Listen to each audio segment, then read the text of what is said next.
హిందూ తత్వశాస్త్రంలో ఎన్నో ప్రశ్నలుంటాయి కదా, కాని ఒక ప్రశ్న మాత్రం మనల్ని పదే పదే ఆలోచింపజేస్తుంది. అదేంటంటే, శివుడికి పుట్టుక ఎందుకు లేదు? ఈ ఒక్క ప్రశ్న మనల్ని ఉనికికే మూలమైన కొన్ని లోతైన రహస్యాల దగ్గరికి తీసుకెళ్తుంది. పదండి, ఈరోజు దాని గురించే తెలుసుకుందాం. సో మన ఈ ప్రయాణానికి పునాది ఇదే ప్రశ్న. అసలు శివుణ్ణి అజుడు అని ఎందుకంటారు? అంటే పుట్టుక లేనివాడు అని అర్థం. ఎందుకు అలా పిలుస్తారు? రండి, ఈ అద్భుతమైన రహస్యాన్ని కలిసి ఛేదిద్దాం.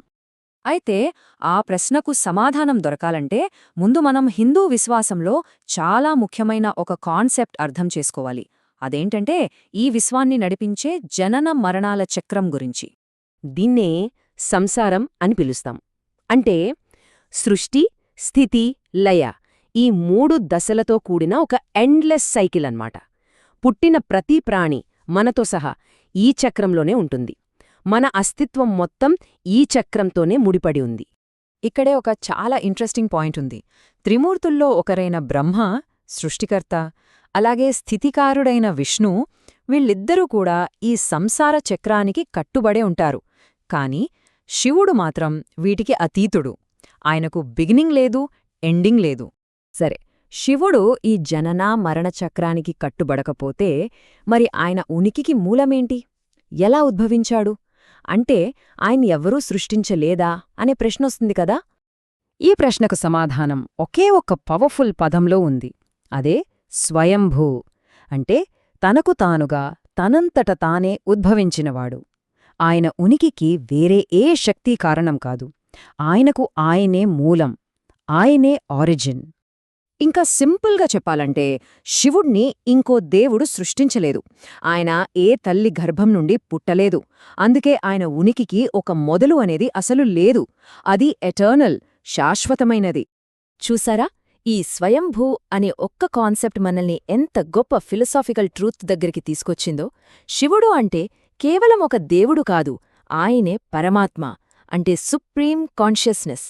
సృష్టికి ముందు, సృష్టి నడుస్తున్నప్పుడు, చివరకు ప్రళయం తర్వాత కూడా అన్నిట్లో అన్ని వేళలా ఉండే ఏకైక చైతన్యం. అయితే ఇంత డీప్, ఇంత నిరాకారమైన తత్వాన్ని మనం, అంటే మామూలు మనుషులు ఎలా అర్థం చేసుకోగలం? కష్టం కదా. అందుకే మన ఋషులేం చేశారంటే ఆయన రూపాన్ని, ఆయన ధరించే సింబల్స్ని ఉపయోగించారు. ఆయన రూపంలోనే ఈ అనంతమైన రహస్యాలన్నీ దాగి ఉన్నాయన్నమాట. ఫిలాసఫికల్గా చూస్తే శివుడు అంటే టైంకి, స్పేస్కి అతీతమైన ఒక తత్వం. మన ఫిజికల్ వరల్డ్ రూల్స్ ఏవీ ఆయనకు వర్తించవు.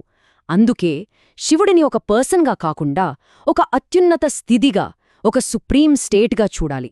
2 బెస్ట్ ఎగ్జాంపుల్స్ చూద్దాం. ఒకటి శివలింగం.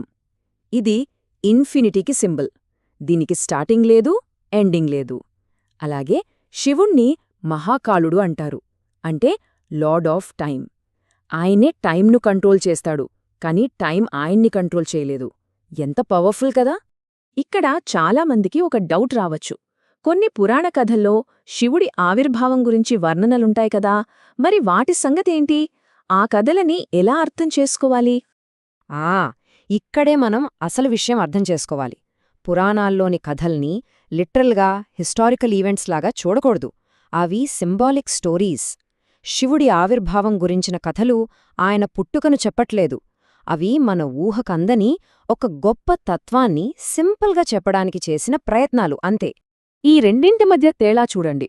ఒకవైపేంటి శివుణ్ణి పుట్టినరోజున్న ఒక వ్యక్తిగా చూడటం, మరోవైపు ఆయన ఆవిర్భావాన్ని ఈ విశ్వంలో కంటిన్యూస్గా జరిగే ట్రాన్స్ఫర్మేషన్కి, మార్పుకి ఒక సింబల్గా చూడటం.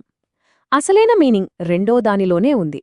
సో ఇప్పటివరకు మనం డిస్కస్ చేసిన పాయింట్స్ అన్నీ మనల్ని అసలైన నిజం వైపు తీసుకెళ్తున్నాయి. ఫైనల్గా మనం ఆ ఆన్సర్కి చాలా దగ్గరగా వచ్చేశాం. శివుడికి జన్మలేదు అని మనం అన్నప్పుడు దాని అసలు లోతైన అర్థమేంటంటే కాన్షియస్నెస్కి, అంటే చైతన్యానికే ఆరిజిన్ లేదు అని. మనలో, ఈ విశ్వంలో ఉన్న ఆ చైతన్యం ఎక్కడనుంచో పుట్టి రాలేదు. అది ఎప్పుడు ఉంది, ఎప్పటికీ ఉంటుంది. ఇది అర్థం చేసుకోవడానికి ఒక బ్యూటిఫుల్ అనాలజీ ఉంది. ఇప్పుడు ఆకాశాన్ని చూడండి. దానిని ఎవరైనా సృష్టించగలరా? దానికి పుట్టుక అని ఒకటి ఉంటుందా? ఉండదు కదా. ఎలాగైతే స్పేస్కి, ఆకాశానికి ఒక బిగినింగ్ లేదో అలాగే శివతత్వానికి కూడా పుట్టుక ఉండదు. ఆయనే సృష్టికి ముందున్న గ్రేట్ సైలెన్స్. ఆయనే ప్రళయకాలంలో అంతా నాశనం చేసే కాస్మిక్ డాన్స్. అన్నీ అంతమయ్యాక కూడా మిగిలి ఉండే ఆ నిశ్చలత్వం, ఆ స్టిల్నెస్ అన్నీ ఆయనే.